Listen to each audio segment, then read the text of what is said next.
आज हम हिंदी साहित्य का चैप्टर नंबर 1 हम पंछी उन्मुक्त गगन के पढ़ने जा रहे हैं, जिसके कवि हैं शिवमंगल सिंह सुमन। शिवमंगल सिंह को सुमन उपनाम दिया गया था, जिसको हिंदी साहित्य में उपाधि के नाम से भी जाना जाता है। आइए हम आगे शिवमंगल सिंह के जीवन के बारे में कुछ मुख्य बातें जानते हैं। शिवमंगल सिंह सुमन का जन्म 5 अगस्त 1915 को झगरपुर, उन्नाव, उत्तर प्रदेश में हुआ था। अर्थात उत्तर प्रदेश के उन्नाव जिले के झगरपुर नाम के गांव में हुआ था। उनकी प्रमुख कृतियां हैं या रचनाएं हैं हिल्लोल, मिट्टी की बारात, वाणी की व्यथा, प्रलय सृजन। उन्हें मुख्य सम्मान जो मिला था हिंदी साहित्य में वो था साहित्य अकादमी पुरस्कार, भारत भारती पुरस्कार। उनकी मृत्यु 27 नवंबर 2002 को हुई। शिवमंगल सिंह सुमन ने इस चैप्टर में या इस कविता में आज़ादी की बात की है। उदाहरण उन्होंने पक्षियों का लिया है, परंतु वो आज़ादी सबके लिए दर्शा रहे हैं कि हर व्यक्ति के लिए, हर जीव जंतु के लिए आज़ादी कितना महत्व रखती है। अगर किसी को बंद करके रखा जाए या पिंजरे में रखा जाए तो उस पर क्या बीतती है, उसको उसके मन के मुताबिक कार्य करने से रोका जाए तो उसके जीवन को खुशीपूर्वक जीने में कैसी कैसी बाधाएं आती हैं। इस कविता के द्वारा शिवमंगल सिंह सुमन ने यही समझाने की कोशिश की है कि हर व्यक्ति के जीवन में आज़ादी का अपना एक अलग महत्व है। आज़ादी हर किसी के लिए बहुत अधिक ज़रूरी है। चलिए अब हम अपनी कविता के सारांश की तरफ चलते हैं। शुरुआत हम कविता के पठन से करते हैं। हम पंछी उन्मुक्त गगन के पिंजरबद्ध न गा पाएंगे, कनक तीलियों से टकराकर पुलकित पंख टूट जाएंगे। हम बहता जल पीने वाले मर जाएंगे भूखे प्यासे, कहीं भली है कटुक निबौरी कनक कटोरी की मैदा से। स्वर्ण श्रृंखला के बंधन में अपनी गति उड़ान सब भूले, बस सपनों में देख रहे हैं तरुकी फुनगी पर के झूले। ऐसे थे अरमान की उड़ते नीले नभ की सीमा पाने, लाल किरण सी चोच खोल चुगते तारक अनार के दाने। होती सीमाहीन क्षितिज से इन पंखों की होड़ा होड़ी, या तो क्षितिज मिलन बन जाता या तंती सांसों की डोरी। नीड़ न दो चाहे टहनी का आश्रय छिन्न भिन्न कर डालो, लेकिन पंख दिए हैं तो आकुल उड़ान में विघ्न न डालो। लेकिन पंख दिए हैं तो आकुल उड़ान में विघ्न न डालो। ये थी हमारी कविता। आगे हम इसका अर्थ देखते हैं। पहले पद्यांश में पक्षी कह रहे हैं कि हम पंछी उन्मुक्त गगन के, उन्मुक्त अर्थात खुला हुआ, गगन मतलब आसमान, फिर है पिंजरबद्ध अर्थात पिंजरे में बंद। तो पक्षी कहते हैं कि हम पक्षी खुले आसमान में रहने वाले हैं, पिंजरे में बंद रहकर खुशी के गीत नहीं गा पाएंगे। फिर कनक तीलियों से टकराकर, कनक का अर्थ होता है सोना, अर्थात सोने के बने पिंजरे में अगर हमें रखा गया तो उनकी तीलियों से टकराकर हमारे पुलकित अर्थात जो अभी अभी पंख, नए कोमल पंख हैं जो अभी अभी आए हैं, वो टूट जाएंगे। फिर से मैं अर्थ बताती हूँ। पक्षी कहते हैं कि हम खुले आसमान में उड़ने वाले हैं और अगर हमें पिंजरे में बंद रखा गया तो हम खुशी के गीत नहीं गा पाएंगे और सोने के बने पिंजरे में हमारे पुलकित पंख उनकी तीलियों से टकराकर या हमारे नए पंख, कोमल पंख उनकी तीलियों से टकराकर टूट जाएंगे। जो दूसरा पद्यांश है वो है हम बहता जल पीने वाले मर जाएंगे भूखे प्यासे, कहीं भली है कटुक निबौरी कनक कटोरी की मैदा से। इन पंक्तियों में पक्षी कह रहे हैं कि हम बहता जल पीने वाले हैं, अगर हमें पिंजरे में बंद रखा गया तो हम भूखे प्यासे रहकर मर जाएंगे। हमारे लिए कटुक मतलब कड़वी, निबौरी मतलब नीम का फल, हमारे लिए कड़वा नीम का फल ज्यादा अच्छा है। कनक अर्थात सोने की कटोरी में रखे हुए मैदे से। फिर तीसरा पद्यांश है स्वर्ण श्रृंखला के बंधन में अपनी गति उड़ान सब भूले, बस सपनों में देख रहे हैं तरुकी फुनगी पर के झूले।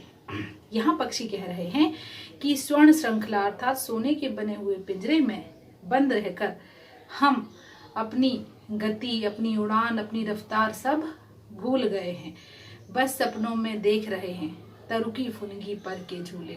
अब केवल हमारा सपना ही रह गया है, जब से हम पिंजरे में बंद हुए हैं, कि हम कभी तरु अर्थात पेड़, फुनगी अर्थात सबसे ऊंची वाली डाल, अर्थात हम कभी पेड़ की सबसे ऊंची वाली डाल पर बैठकर झूला झूलेंगे। फिर से सुनाती हूँ। पक्षी कहते हैं कि स्वर्ण अर्थात सोने से बने हुए पिंजरे के बंधन में रहकर हम अपनी उड़ान, गति, रफ्तार सब भूल गए हैं और बस अब सपना ही रह गया है कि हम कभी पेड़ की सबसे ऊपर वाली डाल पर बैठकर झूला झूलेंगे। पद्यांश है। ऐसे थे अरमान की उड़ते, नीले नभ की सीमा पाने, लाल किरण सी चोंच खोलकर चुगते तारक अनार के दाने। यहाँ पक्षी कह रहे हैं कि कभी हमारे अरमान हुआ करते थे कि हम भी नीले नभ, नभ अर्थात आकाश की सीमा को पाएंगे। कैसे पाएंगे? उड़कर, अर्थात हम नीले नभ की सीमा को उड़कर पाएंगे।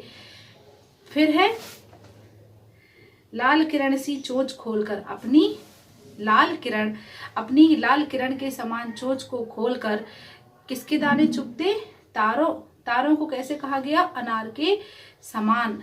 तो हम उन अनार रूपी तारों को अपनी चोंच से चुग लेते। फिर से बताती हूँ। यहाँ पक्षी कह रहे हैं कि कभी हमारे अरमान हुआ करते थे कि हम भी नीले नभ की सीमा को पाएं और अपनी लाल चोंच से तारों रूपी अनार के दानों को चुगें। पद्यांश है। होती सीमाहीन क्षितिज से इन पंखों की होड़ा होड़ी, या तो क्षितिज मिलन बन जाता या तंती सांसों की डोरी। यहाँ पक्षी कह रहे हैं कि होती सीमाहीन क्षितिज, क्षितिज का मतलब यहाँ आकाश से है, मतलब उस अनंत आसमान से हमारी होड़ा होड़ी अर्थात प्रतिस्पर्धा होती। किसके द्वारा? पंखों के द्वारा। या तो क्षितिज मिलन बन जाता, या तो वो आसमान की सीमा हमें मिल जाती, या तंती सांसों की डोरी, या फिर हमारी सांसें टूट जाती। फिर से मैं अर्थ आपको बतलाती हूँ। यहाँ पक्षी कह रहे हैं कि या तो क्षितिज मिलन बन जाता, या फिर वो आसमान हमें मिल जाता, या फिर हमारी सांसें टूट जाती। शुरुआत से बतलाती हूँ कि पक्षी कहते हैं कि हमारी उस सीमाहीन, उस अनंत आकाश से अपनी पंखों की प्रतिस्पर्धा होती, या फिर हम उस प्रतिस्पर्धा में जीत जाते अर्थात उस आसमान की सीमा को पा लेते, या फिर हमारी सांस वहीं टूट जाती। आखिरी पद्यांश है। नीड़ न दो चाहे टहनी का, आश्रय छिन्न भिन्न कर डालो, लेकिन पंख दिए हैं तो आकुल उड़ान में विघ्न न डालो। यहाँ पक्षी कह रहे हैं नीड़ अर्थात घोंसला, टहनी अर्थात पेड़ की डाल।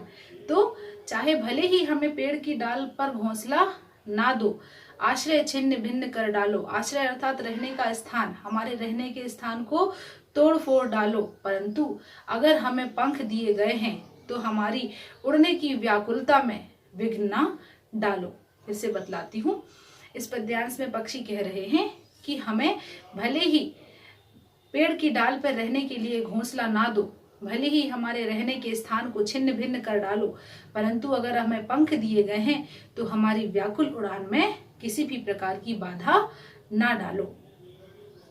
मैं शुरुआत से पूरी कविता एक बार आपको पुनः अभ्यास कराती हूँ। पहला पद्यांश था हमारा हम पंछी उन्मुक्त गगन के। यहाँ पर इस पद्यांश में पक्षी कह रहे हैं कि हम खुले आसमान में रहने वाले हैं और हम पिंजरे में बंद रहकर खुशी से नहीं रह पाएंगे, इसलिए हमें पिंजरे में बंद ना रखा जाए। अगर हमें सोने के पिंजरे में रखा गया तो उसकी तीलियों से टकराकर हमारे नए कोमल पंख टूट जाएंगे। फिर आगे पक्षी कहते हैं कि हम बहता जल पीने वाले हैं। अगर हमें पिंजरे में बंद रखा गया तो भूखे प्यासे रहकर हम अपने प्राण त्याग देंगे। फिर हमारे लिए नीम का कड़वा फल ही ज्यादा अच्छा है सोने की कटोरी में रखे हुए मैदा से। अगले पद्यांश में है कि सोने से बने हुए पिंजरे में बंद रहकर हम अपनी उड़ान, गति, रफ्तार सब भूल जाएंगे और केवल हमारा सपना ही रह जाएगा कि हम कभी पेड़ की ऊंची डाली पर बैठकर झूला झूलेंगे। आगे कहते हैं कि कभी हमारे अरमान हुआ करते थे कि हम भी नीले नभ मतलब नीले आकाश की सीमा को पाएंगे और अपनी लाल किरण से उस अनार के दाने रूपी तारों को चुन लेंगे।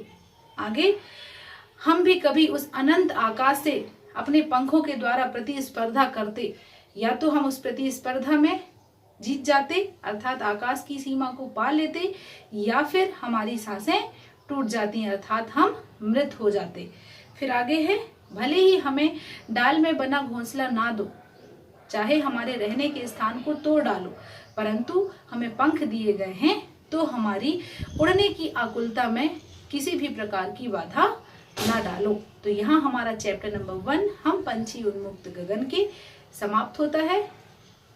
अब हम यहाँ इस चैप्टर से संबंधित कुछ प्रश्न देखते हैं। कविता से पहला प्रश्न था, हर तरह की सुख सुविधाएं पाकर भी पक्षी पिंजरे में बंद क्यों नहीं रहना चाहते। तो उत्तर इसका हमने लिखवाया था, हर तरह की सुख सुविधाएं पाकर भी पक्षी पिंजरे में बंद नहीं रहना चाहते, क्योंकि पक्षी अपनी आज़ादी नहीं खोना चाहते और खुले आसमान में उड़ान भरना चाहते हैं। अर्थात कहने का क्या आशय है कि पक्षी स्वतंत्र रहना चाहते हैं। फिर दूसरा प्रश्न था, पक्षी उन्मुक्त रहकर अपनी कौन कौन सी इच्छाएं पूरी करना चाहते हैं। तो पक्षी क्या क्या करना चाहते थे। पहले तो वो नीले नभ की सीमा पाना चाहते थे, फिर वो अपनी लाल चोंच से अनार के दाने मतलब तारों को चुनना चाहते थे, फिर अपने पंखों से प्रतिस्पर्धा अर्थात होड़ करना चाहते थे, फिर वो स्वतंत्र रहकर स्वतंत्रता की उड़ान भरना चाहते थे। और भी आप इसमें पॉइंट ऐड कर सकते हैं, वो पिंजरे में बंद नहीं रहना चाहते थे, ये भी आ सकता है। फिर प्रश्न तीसरा था जो भाव स्पष्ट करना था, वो है या तो क्षितिज मिलन बन जाता या तंती सांसों की डोरी। इस पंक्ति का आपको भाव स्पष्ट करना है कि इसका अर्थ क्या है। तो इन पंक्तियों में कवि पक्षियों की आज़ादी की बात करते हैं और कहते हैं कि पक्षी खुले आकाश में उड़ान भरना चाहते हैं या उड़ना चाहते हैं और आसमान की सीमा को पाना चाहते हैं, या पक्षी आकाश की सीमा तक पहुंच जाते हैं या सीमा तक ना पहुंचने दिया गया तो वे अपनी सांसों को छोड़ने की बात करते हैं अर्थात अपने प्राण को गंवाने की बात करते हैं। इसका अर्थ क्या हुआ, अर्थात पक्षी किसी भी हाल में स्वतंत्र रहना चाहते हैं। फिर आगे प्रश्न चौथा है, पक्षियों को पालना उचित है अथवा नहीं। अपने शब्दों में लिखना है, पर मैंने एक एक्यूरेट आंसर दे दिया है कि सभी बच्चे ऐसा ही लिखें। पक्षियों को पालना बिल्कुल भी उचित नहीं है, क्योंकि भगवान ने उन्हें पंख दिए हैं, इसलिए उन्हें बंधन में रखना सही नहीं। अपनी इच्छा से ऊंची उड़ान भरना, बहता जल पीना, घोंसलों में रहना, ये सब उनका स्वभाव है। आप किसी को भी कितना भी खुश रखो, पर उनका जो स्वभाव होता है उसके विपरीत वो नहीं रह सकते। आज़ादी से बढ़कर पंछियों के लिए कुछ भी नहीं होता। पंछियों नहीं, सभी जीव जंतुओं के लिए आज़ादी से बढ़कर कुछ भी नहीं है। फिर है, ये आप भी सोच सकते हैं कि जब आपको कोई ऐसा कार्य दिया जाता है जो आपके स्वभाव के विपरीत हो तो आपका बिल्कुल भी मन नहीं लगता, वैसे ही पक्षी भी हैं। फिर है प्रश्न पांचवा, पंछियों को पिंजरे में बंद करने से केवल उनकी आज़ादी का हनन ही नहीं होता, अपितु पर्यावरण भी प्रभावित होती है। इस विषय पर लेख लिखिए। तो उत्तर लिखा हुआ है यहाँ, पक्षियों को पिंजरे में बंद करने से पर्यावरण में आहार श्रृंखला बिगड़ जाती है। कैसे बिगड़ जाती है? जो पक्षी हैं वो छोटे कीड़े मकोड़े खाते हैं और वो कीड़े मकोड़े हमारी फसल को बर्बाद करते हैं। तो जब पक्षी नहीं रहेंगे तो कीड़े मकोड़े नहीं खत्म होंगे। तो वही आंसर यहाँ लिखा है कि आहार श्रृंखला बिगड़ जाती है। जैसे घास को छोटे कीड़े खाते हैं तो उन कीटों को पक्षी खाते हैं। यदि पक्षी न रहें तो ये कीड़े बढ़ जाएंगे, जिससे फसलों का नुकसान होगा। इस कारण पर्यावरण असंतुलित हो जाएगा। जिस प्रकार पर्यावरण जरूरी है उसी प्रकार पक्षी भी जरूरी हैं। दोनों एक दूसरे के बिन अधूरे हैं। शब्दार्थ भी हैं जो मैं एक बार फिर से आपको बताना चाहूँगी। जैसे उन्मुक्त का अर्थ है स्वतंत्र या खुला, गगन का अर्थ है आसमान, पिंजरबद्ध अर्थात पिंजरे में बंद, कनक अर्थात सोना, पुलकित अर्थात कोमल, फिर कटुक निबोरी, कटुक अर्थात कड़वा, निबोरी अर्थात नीम का फल, स्वर्ण अर्थात सोना, फिर है नभ अर्थात आकाश,